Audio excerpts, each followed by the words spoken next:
नमस्कार, उत्तराखंड एक्सप्रेस में आप सभी का बहुत स्वागत है। आपके साथ मैं हूं नलिनी पांडे। सबसे पहले बड़ी खबर, सीएम पुष्कर सिंह धामी का धुआंधार प्रचार अभियान जारी है। मुख्यमंत्री ने बागेश्वर के गरुड़ में मुख्यमंत्री पुष्कर सिंह धामी ने गरुड़ बाजार में रोड शो किया। रोड शो में भारी संख्या में लोग भी शामिल नजर आए। वहीं रोड शो के बाद सीएम धामी ने जनसभा को संबोधित भी किया और बीजेपी के लिए जनता से वोट की अपील की।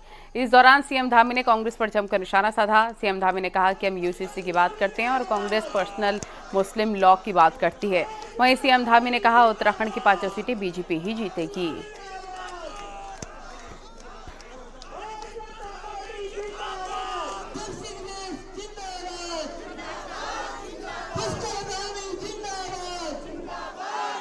त्योहार का दिन है और उस दिन भी आप देख रहे हैं कितना यहाँ पूरी ग्राउंड भरा हुआ है और जितने लोग अंदर हैं इससे अधिक लोग बाहर घूम रहे हैं। तो ये एक उत्साह है लोगों का और प्रधानमंत्री मोदी जी को तीसरी बार प्रधानमंत्री बनाने के लिए हमारे भाई अजय टम्टा जी को इस क्षेत्र से इस बार ऐतिहासिक मतों से विजय मिलेगी। पीएम मोदी के बाद अब यूपी के मुख्यमंत्री योगी आदित्यनाथ ने देवभूमि उत्तराखंड में चुनावी समा बांध दिया। सीएम योगी ने यूपी उत्तराखंड और पीएम मोदी का पूरा कनेक्शन बना दिया। सीएम योगी ने कहा कि उन्होंने उत्तर प्रदेश में माफिया राज खत्म कर दिया और गुंडागर्दी चलाने वाले छिपते फिर रहे हैं। सीएम धामी ने कहा कि एक बार फिर से मोदी सरकार के लिए वोट करिए और 400 पार सीटें जिताएंगे। सीएम योगी आदित्यनाथ ने उत्तराखंड की धामी सरकार की भी तारीफ की। योगी जी को राम पट्टा भेजाकर को हार्दिक स्वागत अभिनंदन करेंगे। साथ ही आग्रह करना चाहता हूँ, कांग्रेस को तो पीड़ा हो रही है कि उत्तराखंड ने समान नागरिक कानून क्यों पास कर दिया, यानी कांग्रेस को पीड़ा हो रही है, जबकि स्वागत किया जाना चाहिए।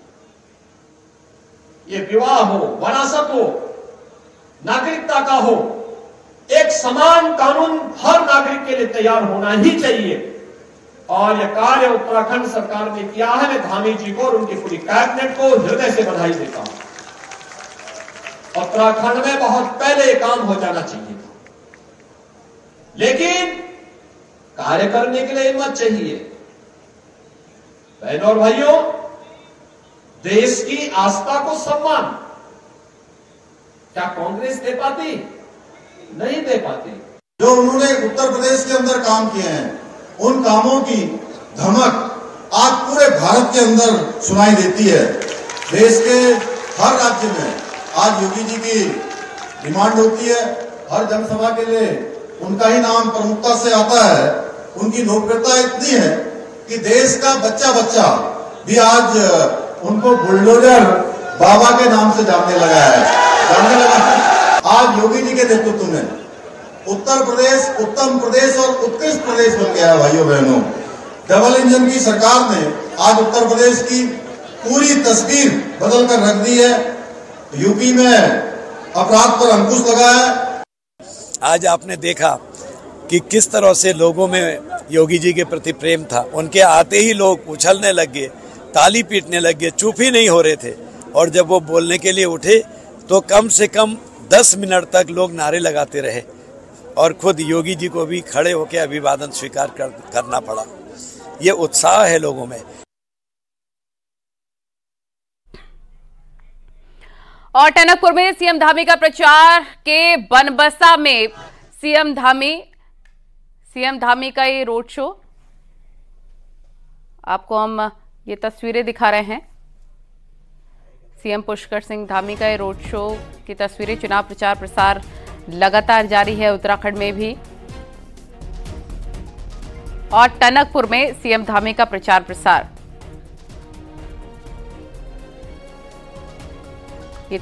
ये तस्वीरें इस वक्त आप देख रहे हैं बनबसा में सीएम धामी का रोड शो लाइव हम आपको दिखा रहे थे। भारी भीड़ यहां पर, जो भारी समर्थन है वो भी यहां पर मिलता हुआ नजर आ रहा है। लगातार बीजेपी के पक्ष में प्रचार प्रसार अभियान लगातार जारी है।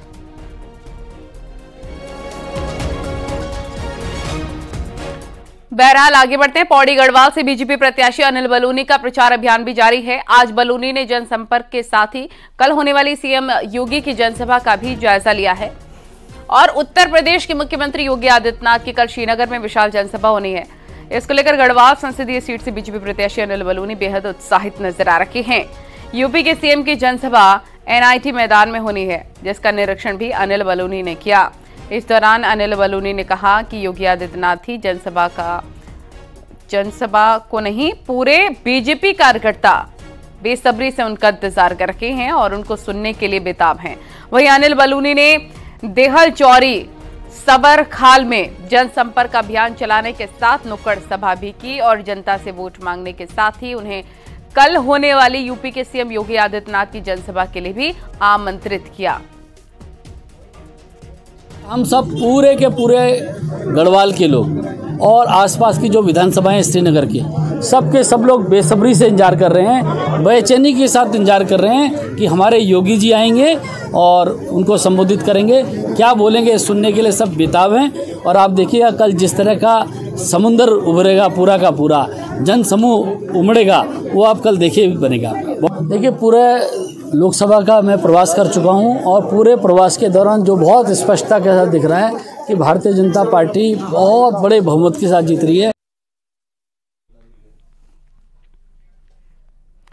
और हरिद्वार के मंगलौर में बीएसपी सुप्रीमो मायावती ने चुनावी जनसभा को संबोधित किया। इस दौरान मायावती ने कांग्रेस और बीजेपी दोनों पर जमकर निशाना भी साधा है।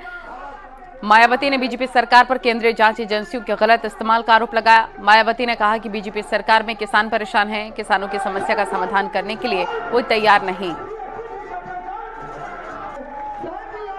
अब ऐसा लगता है कि कांग्रेस पार्टी की तरह ही बीजेपी ने भी केंद्र की तमाम सरकारी जांच एजेंसियों का ज़्यादातर राजनीतिकरण कर दिया है। इसके अलावा देश के किसान वर्ग भी वर्तमान बीजेपी की सरकार में शुरू से ही अपनी विभिन्न समस्याओं को लेकर काफ़ी ज़्यादा दुखी व परेशान रहे हैं और अभी भी हैं। हरिद्वार के मंगलौर में बीएसपी अध्यक्ष मायावती ने रैली की और इसी सीट पर जल्द उपचुनाव भी होना है। बड़ी संख्या में मुस्लिम वोटर वाली सीट पर बीएसपी और कांग्रेस अपनी अपनी जीत के दावे कर रहे हैं। देखिए रिपोर्ट।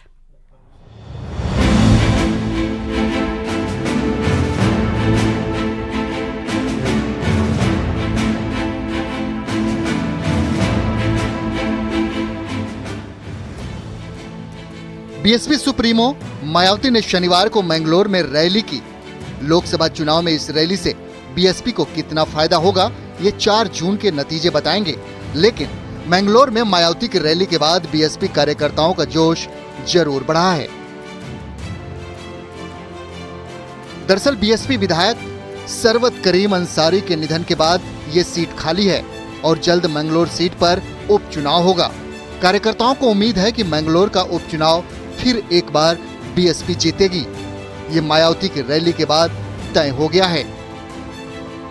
ये तो 100% है कि यहाँ पर बहुजन समाज पार्टी का ही प्रत्याशी जीतेगा और स्वर्गीय सरबत करीम जी जो हमारे विधायक थे वो उनका स्वर्गवास हो चुका है। उनके बेटे हैं, मोंटी नाम से हैं, उन्हीं को यहाँ प्रतिनिधित्व दिया जा रहा है। उत्तराखंड बनने के बाद इस सीट पर बीएसपी और कांग्रेस का ही कब्जा है। मैंगलोर में मुस्लिम बड़ी संख्या में है और आज तक बीजेपी यहाँ कोई चुनाव नहीं जीत पाई है। ऐसे में फिर एक बार मैंगलोर में मुकाबला कांग्रेस और बीएसपी में होगा। कांग्रेस के तय उम्मीदवार माने जा रहे काजी निजामुद्दीन की माने तो मायावती की रैली से भी कुछ नहीं बदलने वाला। तो लक्सर से बीएसपी विधायक शहजाद को यकीन है कि मैंगलोर में उपचुनाव के बाद राज्य में 2 विधायक बरकरार रहेंगे। जो भी लोग देश में संविधान बचाना चाहते हैं, जो लोग देश में बेरोजगारी से त्रस्त हैं, महंगाई से त्रस्त हैं, वो राहुल गांधी जी की तरफ, मल्लिकार्जुन खड़गे जी और प्रियंका गांधी जी की तरफ निगाह उठाकर देख रहे हैं, कांग्रेस पार्टी की ओर निगाह उठाकर देख रहे हैं और बहुजन समाज पार्टी को तो दरकिनार पूरी तरह कर रहे हैं। देखो रैली का फायदा मिलता है, मिलता रहेगा, ये मेरा मानना है, अच्छा रहेगा। मैंगलोर में उपचुनाव की तारीख का ऐलान अभी नहीं हुआ है और बीएसपी प्रमुख मायावती ने मैंगलोर में लोकसभा चुनाव की रैली करके उपचुनाव की सियासत को गरमा दिया है। रुड़की से न्यूज़ 18 के लिए दीपांकर भट्ट की रिपोर्ट।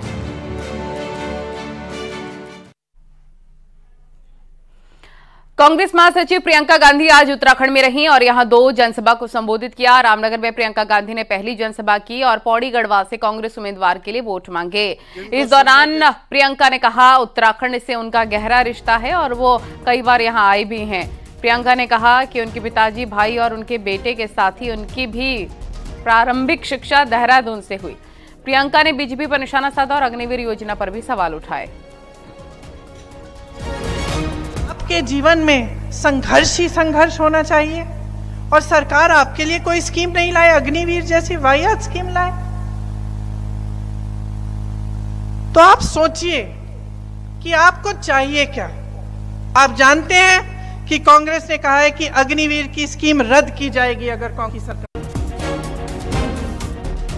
कांग्रेस की राष्ट्रीय महासचिव प्रियंका गांधी ने रुड़की में उम्मीदवार वीरेंद्र रावत के समर्थन में रैली की और रैली में प्रियंका गांधी ने उत्तराखंड के कई मुद्दों को छुआ और प्रियंका गांधी ने कहा कि कांग्रेस भंडारी को न्याय दिलाने में बीजेपी सरकार नाकाम रही। उन्होंने कहा कि महंगाई और बेरोजगारी बड़े मुद्दे हैं क्योंकि किसान भी परेशान झेल रहे। प्रियंका ने कहा साल में केंद्र सरकार कोई भी बड़ा काम करने में नाकाम रही है। वहीं कांग्रेस नेताओं ने प्रियंका की रैली को सफल करार दिया है।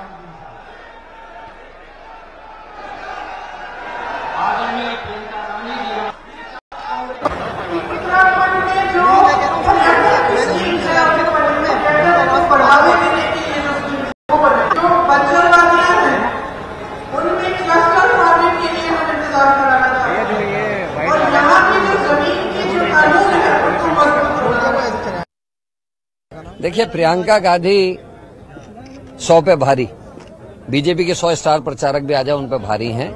और प्रियंका गांधी ने तरीके से आज उत्तराखंड की को पकड़ा। कुमाऊं रेजिमेंट, गढ़वाल रेजिमेंट लेके उन्होंने हमारे से सीना ऊंचा कर दिया। उन्होंने शहीदों की बात की, उन्होंने अग्निवीर होने वाली प्रार्थना हो रहे जोशीमठ के धसाव की बात की, उन्होंने यहाँ हम क्या किसानों के लिए करेंगे, क्या बेरोजगारों के लिए उसकी बात की, उन्होंने 5 न्याय और 25 गारंटी की बात की और लोगों को कनेक्ट किया है। सारा प्रभाव जादू तो सारे में बिखेर दिया। प्रियंका ने रिचार्ज होकर कार्य करता है और 19 तारीख को जो है उसका जब वो दिख जाएगा रंग। आपने मायावती जी की रैली को अगर आपने देखा हो तो उसमें लोग सुस्त और ऐसे थे जैसे कि लाए गए हों। ये उत्साह में आए हुए लोग थे। लाए गए और आए हुए के बीच में अंतर है। अब आप समझते हैं लाए गए क्या होता है।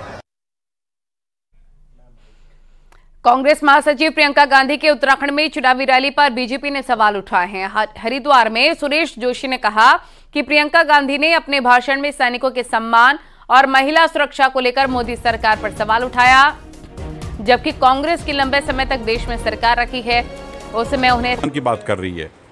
1996 से पहले जब कांग्रेस की सरकार देश में शहीद सैनिक के घर भेजते थे। यहां भले ही अन्य मुद्दों का शोर ना सुनाई दे रहा हो, लेकिन प्रत्याशियों की उम्र, राजा रानी और सिपाही जैसे सियासी बयानों से माहौल काफी गर्म है।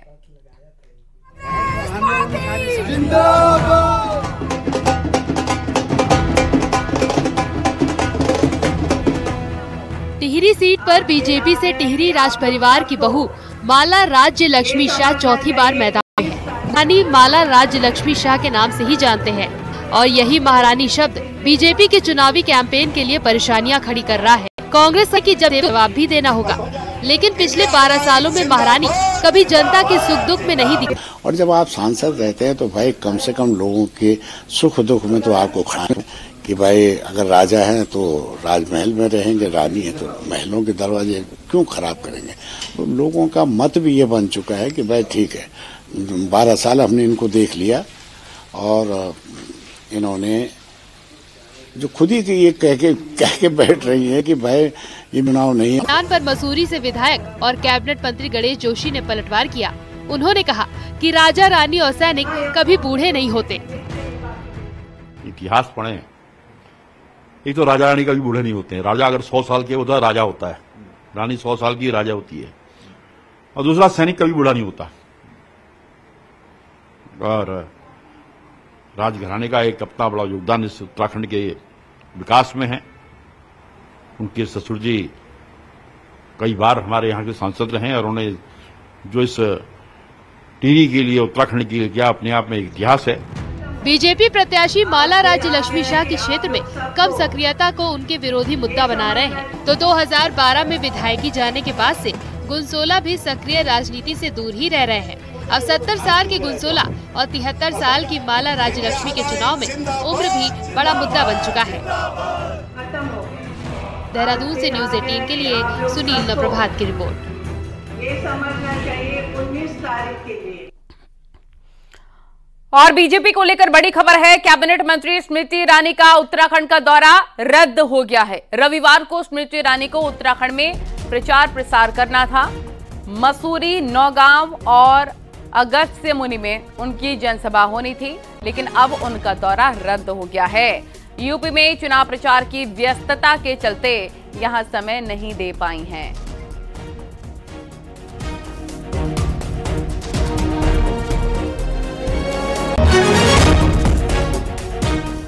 लोकसभा चुनाव के बीच बड़ी संख्या में नेता कांग्रेस से छोड़कर बीजेपी में पहुंचे, लेकिन अब इनमें से 60% नेता ऐसे हैं जो बिना कामकाज के बैठे हुए हैं।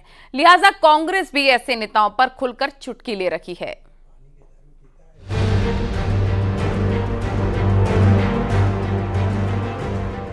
बीजेपी वैसे तो कांग्रेस में तोड़फोड़ कर अपनी पीठ थपथपा रही है, लेकिन बीजेपी में गए कई नेता ऐसे हैं जिनके लिए पार्टी और संगठन के पास फिलहाल कोई काम नहीं है। कई नेता तो ऐसे हैं जो ज्वाइनिंग के बाद से कभी पार्टी ऑफिस तक नहीं गए। ऐसे में कांग्रेस इन नेताओं पर चुटकी ले रही है। सोशल मीडिया से लेकर खुले तौर पर भी पार्टी कह रही है कि कांग्रेस में जो नेता अच्छे पदों पर रहे वो आज बीजेपी में पर्ची बांटने से लेकर रिसेप्शनिस्ट तक बन बैठे हैं।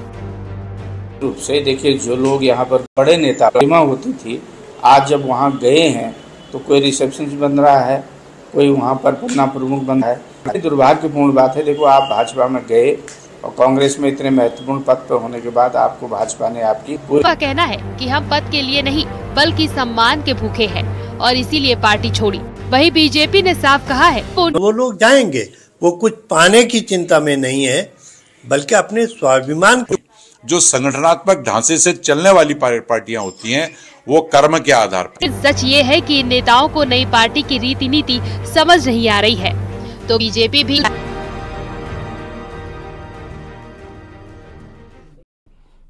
और ग्राफिक एरा ने शुक्रवार को देहरादून में बाइक रैली निकाली। पुरुषोत्तम ने हरी झंडी दिखाई। उन्होंने कहा कि लोकतंत्र में वोटिंग का अधिकार बहुत महत्वपूर्ण है। उन्होंने स्टूडेंट्स, टीचर्स और सिविल डिफेंस के वार्डनों से अपना वोट डालने और दूसरों को भी इसके लिए प्रेरित करने का आह्वान किया है। इस मौके पर सिविल डिफेंस के चीफ वार्डन कमल घनशाला भी मौजूद रहे।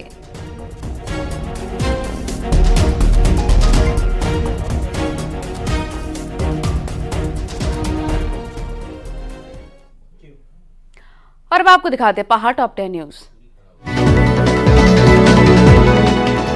विकासनगर में बेकाबू स्कूटी यमुना नदी में जा गिरी। हादसे में महिला की मौत हो गई, जबकि 2 लोग गंभीर रूप से घायल। पुलिस ने गिरफ्तार कर लिया है। 1 साल के बच्चे को भी सकुशल बरामद कर उसके माता पिता को सौंप दिया है। लोकसभा प्रत्याशी माला राज्यलक्ष्मी शाह के पक्ष में प्रचार किया। इस दौरान विधायक ने कई गाँव में जनसंपर्क समेत छूटे हुए पीठासीन अधिकारियों को ट्रेनिंग दी गई। अब आखिरी ट्रेनिंग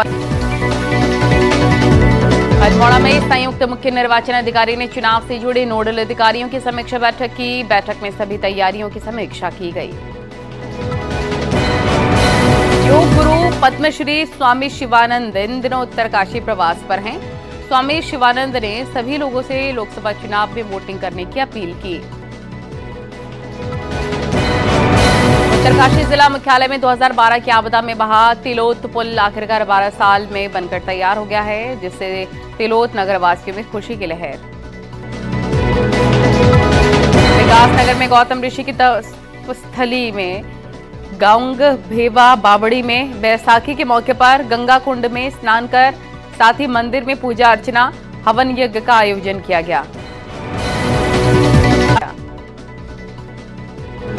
चमोली में बैसाखी का पावन पर्व हेमकुंड साहिब के मुख्य पड़ाव गोविंद घाट में धूमधाम के साथ मनाया गया।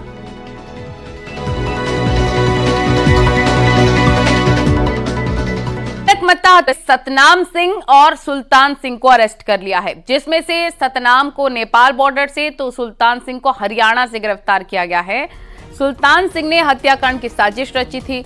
सुल्तान ने ही हत्याकांड के लिए दूसरे षड्यंत्रकारियों को इकट्ठा किया और शूटरों को पैसे और हथियार उपलब्ध करवाए थे। आरोपी सतनाम ने अपने सह आरोपी दिलबाग, बलकार, परगट और हरविंदर उर्फ पिंदी के साथ मिलकर बाबा तरसेम की हत्या का षड्यंत्र रचा। इस षड्यंत्र को पूरा करने के लिए उन्होंने आवास विकास के गुरुद्वारा और यहां रुक